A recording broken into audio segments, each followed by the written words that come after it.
Hi everybody, it's Linda with Sweet Spot Homeschool, and I'm here today to show you some of our science add-on curriculum that finally came in from Rainbow Resource. So if you don't remember, I think I said it on Instagram, my Rainbow Resource order, and I said it on my last video, was stolen. And so they've slowly been replacing all of our items. Like Rainbow Resource has been amazing. They're resending everything at no cost to me. But a lot of the things that I had ordered were now on back order, so I don't have everything. It's coming in 3 shipments, but I did get my science things. So I thought I would give you a more in-depth look at what we are doing for our science hands-on add-on extras. Let's take a look.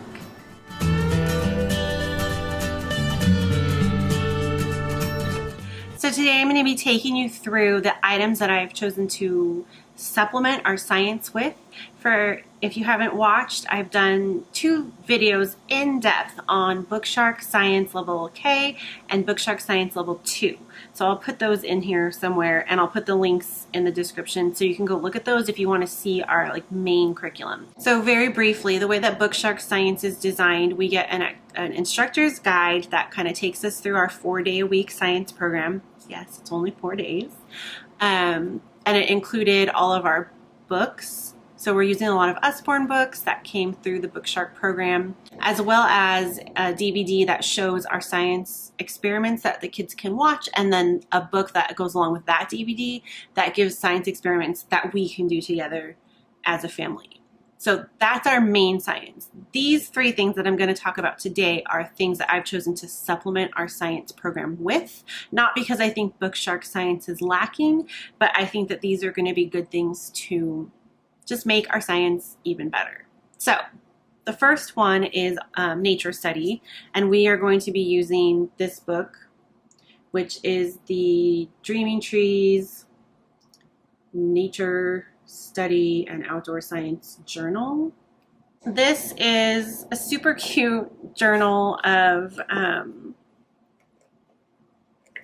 to kind of help with nature study. We've done it in the past where the kids just have a blank notebook, but they were having trouble coming up with things to put in there. I was kind of having trouble prompting them. I tried keeping my own so I could see what it was like, and it's just, I don't know, we're just not obviously, if you know my curriculum choices, I can't just create something from nothing. I need a framework, and then I can go wild with add-ons and things we can take away and add on and do and rabbit trails. But I need a place to start. And so I think that this is going to be a great option for us for that. So it's a really good journal, especially to start with for people like me who just I can't think of what to tell my kids, and I think that they're exactly like me. And so if I just give them a blank notebook and I'm go draw something in nature, they're like what? What do we draw? Do we draw the whole thing? We don't know what we're doing. So I really am excited to try this. My issue with it right now is that I ordered this from Rainbow Resource. It was part of the package that was stolen. And for some reason, when Rainbow Resource resent it, I only got 1, and I ordered 3 because I have 3 kids. So we're looking into what happened there. So I haven't started because I want everyone to do, when it's nature study time in our loop schedule or a family time schedule, I want everyone to do the same 2 pages. So we're all going to be finishing the book at the same time, if that makes sense. I'm not going to let each kid choose their own thing, because some of it, I don't know, we just, everyone do it together. That's my motto. And then to kind of go along with that, I got this, which is the eFlex digital microscope. So I didn't see this brand, but I saw this idea at the homeschool convention back in June, somewhere, and it's awesome. So we have had issues with traditional microscopes. My kids, we had the one with the one eye hole, they don't know how to close one eye and look, and they couldn't tell if it was in focus ever. And I couldn't see what they were seeing because I can't get in their heads. I wish I could. So this was awesome because basically it comes like this. It has a USB, so you plug it into your computer or laptop, it specifically states on their website it does not work with a tablet, just FYI. I had to download the driver for it, but that was really easy. Like if you go to the website, it came with a little slip and it told me where to go. Load that on and then open the program. It also came with this accessory, which is like a little suction cup that'll hold the microscope. This, we just set it down on the desk. You have your driver all set up, you open the program and that turns this on, and there's a light right here, this little thing that you can spin to make the light brighter or turn it off altogether. And then you just put it on top of whatever you're looking at, and then to focus, you just twist this. But the cool part is everyone can see it at the same time. We're all looking at it on the computer screen. This is easy for my kids to figure out how to make it work. So it wasn't a struggle or a hassle like dealing with a regular microscope has been. We saw, like we looked at rocks, we put it on our skin. That's the cool thing about it, because it's so like portable, like it's really like cool. Like we put it on our legs, we looked at each other's hair. We looked at a bunch of toys because they're kids, and so let's look at our toys. The focus is from 75 times to 300 times, so it's not like, you're not going to be able to see like individual cells or anything like that, but for like an 8-year-old, my kids are 8, 7, and 5, like this is perfect for them. And it wasn't that expensive. I want to say it was under $45. I will find it on Amazon and link it below for you if you're interested in getting this. We really enjoyed it. And so my plan is, if we cover a topic in our regular Bookshock Science, either kindergarten or level 2, when nature time rolls around through our loop schedule, I will tell them, go outside and, like if we've been talking about grass, I'll tell them, go out there and find some grass and let's look at it under the microscope.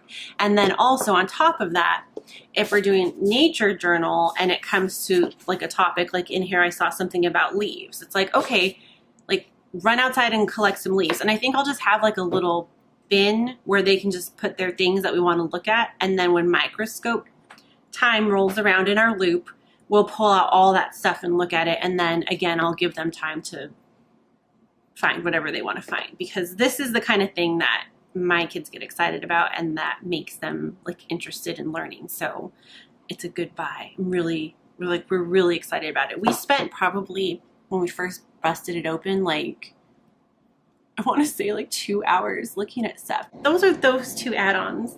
And then this is my last add-on.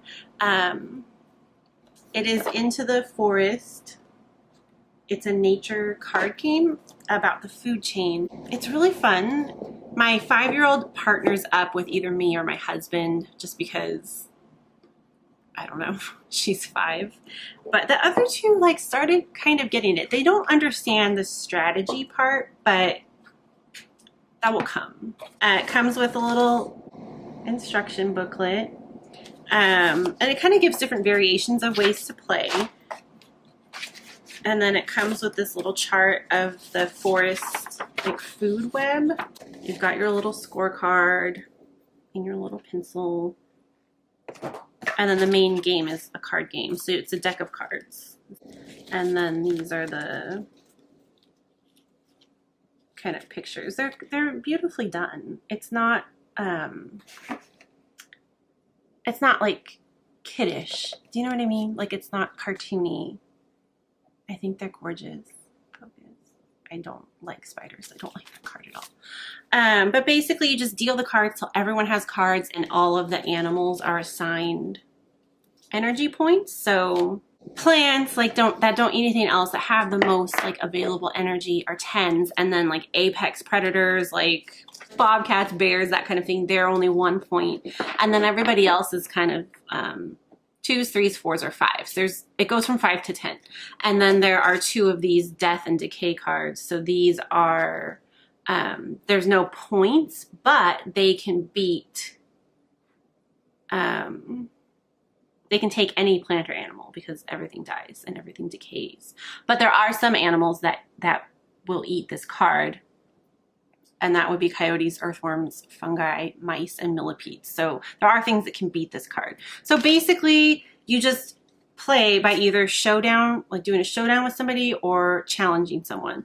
So for instance, like if this is me and this is my son, we would be like, and these are the cards we picked for showdown, because I would say, it's my turn, I want to show down Benjamin. So we would go 1, 2, 3, show, and then we would each put our cards down, and if one of our cards ate the other card, you get to keep that card. So on this, I just grabbed 2. I should have grabbed ones at like work, but he had a skunk and I had herbs, and it tells you, it has a list like, oh, the skunk does eat herbs. So he would have taken my herb card. Now he's both. Now, because we all saw me put herbs down, and herbs is 10 energy points, everyone's going to want that. So the next person's turn, so let's say it's my husband's turn, he would look through his cards and see, does he have anything that'll eat herbs? Because then instead of doing a showdown, he would challenge my son and say, my whatever it is eats your herbs, give me your herb card, and then he would have to give it. And you can challenge as much as you want during your turn, but if you challenge somebody and you're wrong because you misremembered what cards they had, you lose the card that you were challenging with. And so there's no end, it's timed. So we played for, I want to say like 30 minutes because we were waiting for dinner to finish cooking. But it suggests that you do 3 15-minute rounds, or you can do 1 long 45-minute round. But just play, and 30 minutes was fine for our kids, probably shorter for younger kids. But yeah. It's really fun, and the kids, like, they spent time, like, when it was over and we finished dinner, they all wanted to look at the cards again. They wanted to look at the food web chart and, like, kind of just start, like, learning. Because the strategy, to me, is if you've got those, like, high energy cards, like all of the plant material type cards, like, don't even reveal that you have them. Don't use them in showdowns. Don't challenge people with them. Like, just kind of keep it on the lowdown, because that's what I did. I had I got dealt 3 10 cards, and I never, like, no one ever knew I had them. So I already had 30 points. I had 87 points when I won. We're a competitive family. Anyway, those are my fun science add-ons, and I'm going to be doing more reviews of all of our curriculum, because that's another thing that I love as a homeschool mom, is being able to watch. You know, it's one thing to go on somebody's website and read what they say about the item, but it's another to see how a family's actually, like, using it and putting it into practice, and how they schedule it and what they like about it. It's just more real to me to hear what somebody has to say. So I will be doing all of that, so make sure you subscribe. If you like this video or you love science, give this video a thumbs up. If you guys use any of these things and you have other ideas about more uses, like, let me know, because I'd love to know what you do for your nature journals, and if you use a microscope, like, how do you schedule it in? Like, all of that stuff is so interesting to me. So that's all for this one. I'll see you in the next video. Bye for now.